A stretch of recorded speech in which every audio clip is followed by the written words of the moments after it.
No doubt about that. Let's talk about Leeds. West Ham, Everton, Newcastle, and I believe Crystal Palace have all agreed sponsorship deals with Red Bull. Any potential concerns for Leeds there?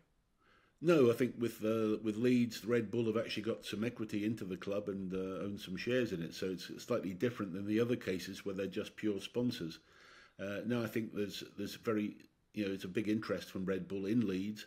I note they've also just announced yesterday and today news about trying to go ahead with the stadium improvements to try and get up to over 50,000, which is big news. I haven't seen the exact timing of those plans, and I think that may be still an area to be finalised. But still, it shows ambition. We all know Leeds is a great, massive club, and does deserve that stadium. Ellen Road's well past its sell-by date for many reasons, and so that's good news. But no, Red Bull, they're big in football, as we know. It's something that's worked for them, obviously in terms of marketing.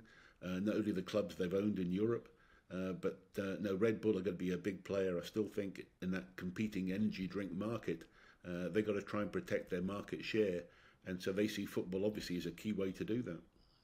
No doubt. And if Leeds were to get promoted, how many clubs can actually have the same sponsor in the same league, or it really doesn't matter much because Red Bull is more of a part owner of Leeds?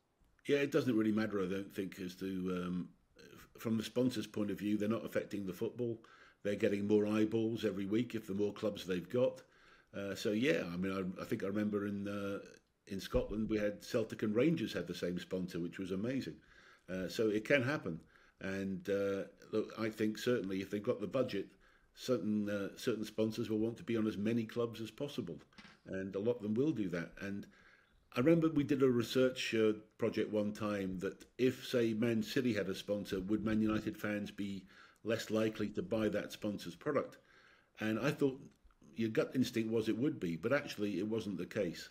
And so, I think that, yes, they want a number of eyeballs.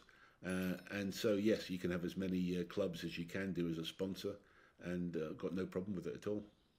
No doubt about that. And you mentioned the Ellen Road updates. What might those look like? I know in the past we had spoken about potentially more corporate updates to an older club, but we know the fans may not love that.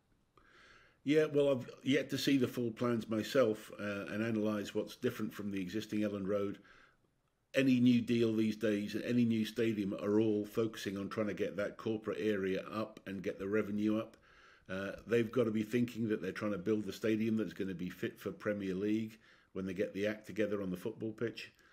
So we've yet to see those detailed plans, but I would expect certainly some key new hospitality areas and revenue, which is going to be, it's a problem for some of the fans, but it's got to be done in today's day and age, I'm afraid.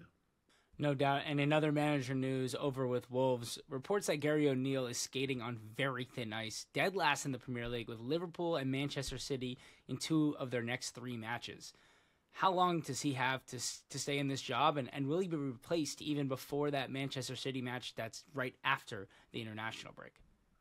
Well, again, people have got very short memories. He did a great job for them last season. He had them, I think, performing so much better than they deserved to in many ways in terms of the resources he had.